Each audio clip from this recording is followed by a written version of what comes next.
supaya dia bisa berpikir secara runtut bahwa itu artinya penghilangan bukti. Nanggap nggak? Ya, udah. Ini nih, saya nggak masuk di situ. Saya pakai logika, Anda pakai senyum, silahkan. Beda. Gini, saya abaikan aja itu, saya nggak. Karena saya terangin juga.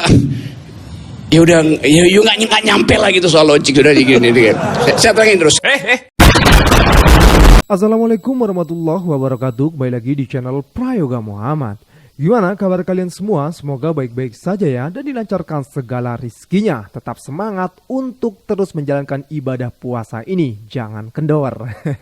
Ya teman-teman semua, kemarin ada acara di Inews ya. Di sini membahas tentang kejutan dari KPU. Ya kita tahu sendiri ya, karena hari ini tanggal 20 adalah pengumuman siapa yang akan menjadi presiden. Tapi di belakang itu semua banyak sekali keanehan-keanehan, banyak sekali lika-likunya sehingga pembahasannya tidak habis-habis teman-teman semua.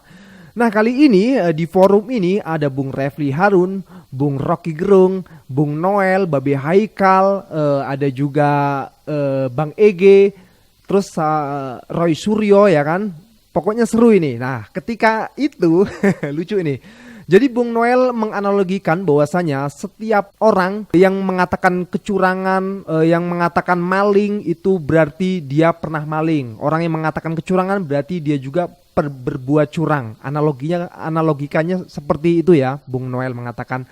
Nah ketika itu Bung Rocky Gerung menjelaskan di akhir, sampai akhirnya Bung Rocky Gerung mengambil logika dari Bung Noel yang mengatakan berarti polisi adalah maling. Dari kata-kata Bung Rocky Gerung ini yang dimaksud dari Bung Noel itu adalah politisi bukan polisi. Nah akhirnya Bung Rocky Gerung pun menjelaskan. Jadi perdebatan pun di sini terjadi yang akhirnya membuat Bung Noel benar-benar kicap.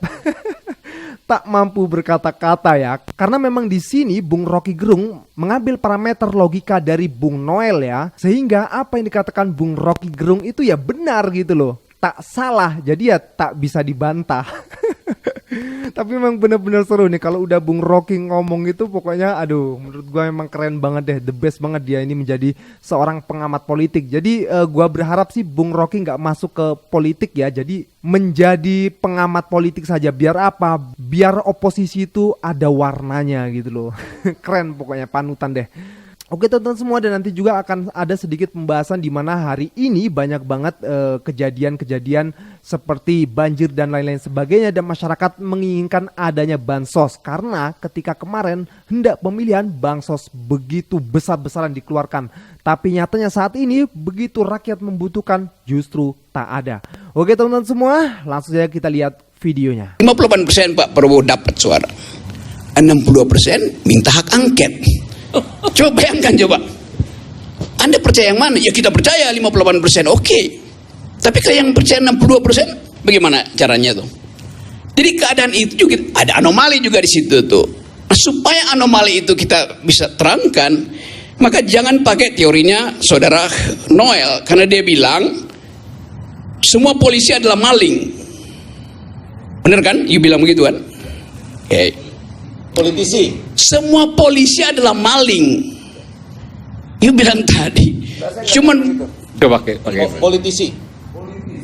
saya mau pakai parametermu untuk menerangkan kalau pakai logikamu maka semua polisi adalah maling. Tidak. Nah, Enggak. Oh. Karena pelapornya adalah logikamu itu jelas, jadinya absurd karena Anda mesti konsisten bilang semua polisi adalah maling. Karena hanya maling yang mampu untuk menangkap dan menuduh maling. Yang berhak menangkap maling adalah polisi, maka polisi adalah maling. Enggak poin itu? Itu logika yang salah, itu enggak. Yang salah soal logika siapa? Logikamu. Enggak, logikanya begini dong. Hanya maling yang mengerti bagaimana mencuri, bukan yang menangkap maling. Gitu dong Om Rocky. Sekarang, itu salah. Oke. Berarti itu polisi adalah dong. pencuri gitu. Tidak dong. Lah bagaimana dia nuduh si maling itu pencuri? Dia menangkap itu dasar bukti. Oke. Bukan atas asumsi. Yung bilang Gitu. tadi semua orang yang menuduh kecurangan pembuat curang. Oke. Yang menuduh hari ini curang berwatak culas. Oke, sampai di situ stop Gitu. ya. Sekarang saya terangkan akibatnya tuh. Logikanya saya lanjutkan itu. presumption of guilty ada pada polisi. Polisi mesti menduga ada kriminal baru dia bisa tangkap. Nangkap nggak logikanya? Betul. Ya udah. Ya. Jadi Anda mesti tuduh juga polisi. Kalau ini kan tidak, politisi ini sudah menyimpulkan bahwa besok dicurang. Gitu. Polisi Loh, juga tapi kenapa orang ini ikut pemilu? Logikanya berarti kan dia curang dong. Gitu dong. Bukan Ini ya. logika yang itu. Sekarang saya terangkan pelan-pelan. Polisi dari dia masuk tingkat 1 sudah di brief untuk mencurigai sebelum dia bisa buktikan. Sama dengan si politisi tadi. Apa bedanya? Aduh, nih. Oke, saya lanjut ya. Cara polisi untuk menemukan jejak pertama dari kriminal adalah menemukan darah di situ. Bener nggak? Ya. Salah. Polisi itu baru bekerja otaknya ketika atau dia ingin ada darah yang dihapus. Begitu cara berpikir resersenya. Kenapa? Karena penghapusan jejak itu menimbulkan jejak baru. Dihapus lagi makin ada jejak baru tuh. Jadi polisi berupaya supaya ada orang yang menghapus jejak. Supaya dia bisa berpikir secara runtut bahwa itu artinya penghilangan bukti. Nanggap nggak? Ya, udah. Jadi itu sebabnya kenapa kalau dibilang tadi semua orang bicara lo ngapain ngomong tentang justru si rekap segala macam. Lo justru si rekap itu harus sama. Tetapi kalau dihapus jejaknya justru lebih mudah dikejar oleh timnya Roy. Di logika begitu. Karena itu si rekap itu mesti tidak boleh dihapus yang kemarin sama yang sekarang nanti tuh. Iya. Begitu logikanya. Nanggap nggak Noel tuh?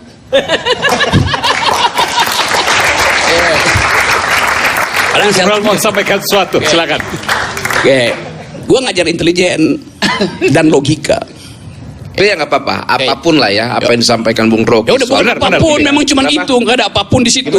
Apapun maksudnya benar apa yang disampaikan. Enggak, Pasti juga nggak ada benar. juga. Kita tetap tersenyum, kita tidak akan melakukan apapun, bahwa kita adalah the winner.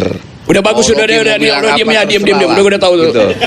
Daripada lu Ya nggak apa-apa, itu bully lagi. faktanya Om. Karena itu gini nih, saya nggak masuk di situ. Saya pakai logika, Anda pakai senyum, silahkan. Beda. Nah, yang paling mungkin logika orang pemenang senyumin aja orang yang kalut. Ngapain lagi mau pakai ngotot-ngototan demo-demo? Kita udah ngerasain berapa puluh tahun yang lalu. Gitu loh. Gini, saya abaikan aja itu, saya nggak. Karena saya terangin juga. Ya udah, ya nggak nyampe lah gitu soal logik udah gini. Saya terangin terus ya. Ya oke. Kalau bisa Noel pindah ke situ tuh biar saya terangin.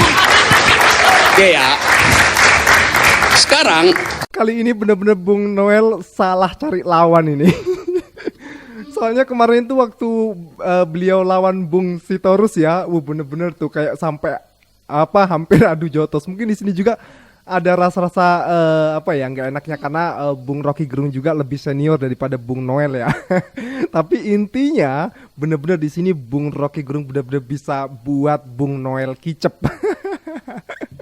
Keren sih, apresiasi. Tapi oke lah Bang Noel, apresiasi juga nggak apa-apa ya. Ini namanya forum adu pikiran gitu ya, adu argumen. Jadi wajar aja, apalagi Bung Rocky Gerung ini memang akademisi, memang orang pinter, orang cerdas lah ya. Jadi memang tahu gitu arahnya kemana, mancing orang itu tahu. Ngejebak juga bisa Bung Rocky Gerung ini, keren pokoknya. Ya teman-teman semua, khususnya juga untuk fans Bung Rocky Gerung yang memang banyak banget di Indonesia ini, apalagi para anak-anak muda yang masih menjadi seorang mahasiswa ini, cukup menarik jika kalian memang terus mengikuti Bung Rocky Gerung untuk mempelajari ilmu-ilmunya yang memang luar biasa ya kan. Oke teman-teman semua, kita beralih ke info ya, di mana ini ada beberapa video yang menanyakan bansos. Kemana bansos? Justru saat ini banyak bencana kok malah bansos tak ada. Ini dia videonya. Kelep kabeh Pak, kelep kabeh delok ngene iki lho, iku disane iki wis sedan kelep kabeh. Lho ngene iki lho bansos iku ora ana metu. Zaman calonan anak presiden niku ndek wingi ora ana apa-apa bantuan bansos iku lho mbludak. Ngene iki ku ana wayah banjir Jawa Tengah kelep kabeh iki bansos yo Pak Jokowi ayo ndang ditokno bansose. Mosok nek bansos ora metu blas wayah banjir kelep ngene, mosok anakmu nyalon presiden ngetokno bansos beras pirang-pirang kebanjiran kabeh Jawa Tengah rambut tokno bansosnya Pak Jokowi. Ayo, Dang. Pemilu aja bagi-bagi bansos, ya. Jumlah bansosnya aja melebihi angka bansos COVID. Sekarang yang lagi kebanjiran, sudah 11 hari belum dapat bansos sama sekali. Kemana? Ngumpat. Ya nih kemana nih para bansos nih kok nggak datang-datang nih. Padahal kemarin waktu hendak pemilu bansos benar-benar dikucurin luar biasa. Dan sekarang di mana masyarakat membutuhkan malah bansos justru tak terlihat. Ya mudah-mudahan saja pemerintah cepat ya untuk segera menangani korban-korban dari bencana banjir ini. Oke teman-teman semua, kita beralih lagi ke info di mana kemarin itu kan ada demonstrasi ya di depan gedung KPU, depan gedung DPR juga untuk meminta keadilan dari pemilu curang ini dan juga menginginkan adanya hak angket yang berjalan. Coba kita lihat sebentar cuplikannya karena ini ada emak-emak yang memang membara mengungkapkan unek-uneknya di dalam hatinya. Ini dia videonya. Saya ingin mengatakan Anda semua, kalian adalah bangsa Indonesia yang akan menentukan bangsa ini menjadi bangsa emas atau bangsa cemas. Bangsa emas atau bangsa cemas. Yakin pasti sebentar lagi negara ini hancur jika semua diam dan tidak berbicara. Betul? Saudara-saudaraku sekalian, Emak-emak 70 tahun ini berorasi tolak pemilu curang. Mulai dari sebut Pak Jokowi nggak punya Tuhan, sampai mendoakan Pak Jokowi diberi azab. Gua harap kalian tonton sampai selesai deh ya baru komen. Silakan beri pendapat kalian teman-teman. mereka punya Tuhan, tapi Jokowi dia tidak punya Tuhan. Saudaraku, anak-anakku, saya sengaja menyempatkan datang. Usia saya sudah 74 tahun lebih 2 bulan. Saya khawatir anak cucu saya tidak punya negeri nantinya, karena negeri ini akan dikuasai oleh Cina dengan tentara-tentaranya sudah banyak. Di Morowali bertengkar tentara Indonesia, tenaga kerja Indonesia dengan tenaga kerja Cina, yang mati anak Indonesia 100 orang, Cina cuma 1 yang ditangkap dan dipenjara. Anak-anak kita tenaga kerja Indonesia. Saya menangis. Ini negeri siapa? Anakku, saudaraku, tentara, polisi, bangkitlah, sadarlah, minta pada Allah, datangkan kesadaran pada para ABRI. Kalian jangan membela yang salah. Kita memiliki negeri ini, bukan Jokowi dan keluarganya. Jokowi adalah antek-antek komunis. Antek-antek komunis. Betul atau tidak? Ayahnya adalah ajudan Ayyid. Dan ternyata sidang demi sidang mengadili tentang ijazahnya, dia tidak pernah kirimkan ijazah aslinya. Tandanya apa itu? Jadi saatnya dia harus turun, masukkan penjara, dia harus mendapatkan hukuman yang sebesar-besarnya. Allahumma anzil alaihim bala'akal ladzi la yuradu anil qawmi zalimin. Ya Rabb, turunkan azabmu pada Jokowi dan sekutu-sekutunya, azab yang tidak dinikmati, yang tidak diinginkan oleh orang yang zalim. Ya Rabb, turunkan. Allahumma ashibhim adada wa qulhum badada. Hitung jumlah mereka yang jahat, hitung jumlah mereka yang menjual negeri ini, dan habiskan mereka semuanya. Ya Rabb, anak-anakku yang beragama, yang Islam dia, tapi mereka beragama Nasrani, Katolik, Protestan dan yang lainnya, mereka punya Tuhan. Tapi Jokowi, dia tidak punya Tuhan. Tidak ada yang ditakutinya. Seluruh para tokoh-tokoh sudah bicara. Edi Suasono yang tidak terdengar suaranya sudah mengatakan kelakuan kita hari ini dibenarkan oleh konstitusi. Kita tidak melanggar konstitusi. Yang melanggar konstitusi adalah Jokowi. Beliau sudah berumur 72 tahun ya. Luar biasa, semangatnya masih membara. Beliau berorasi menolak pemilu curang dan juga sempat menyinggung Pak Jokowi. Ya teman-teman semua, apakah kita harus diam saja dan menutup mata melihat ini semua? Setidaknya kita bisa menyuarakanlah walaupun itu hanya sedikit ya teman-teman semua. Setidaknya kita mempunyai keinginan untuk merubah negeri ini menjadi lebih baik lagi. Ya teman-teman semua, jaga semangat kita terus untuk terus bersatu, menjadikan negeri kita ini menjadi negeri yang baik, yang sejahtera, yang pemimpin-pemimpinnya itu benar-benar pro dengan rakyatnya. Oke teman-teman semua, gua rasa cukup ya. Jangan lupa untuk berikan komentar kalian di bawah ini, kritikan kalian juga, dan jangan lupa untuk like, subscribe channel ini. Sekian dari gua, Prayoga Muhammad. Wassalamualaikum warahmatullahi wabarakatuh.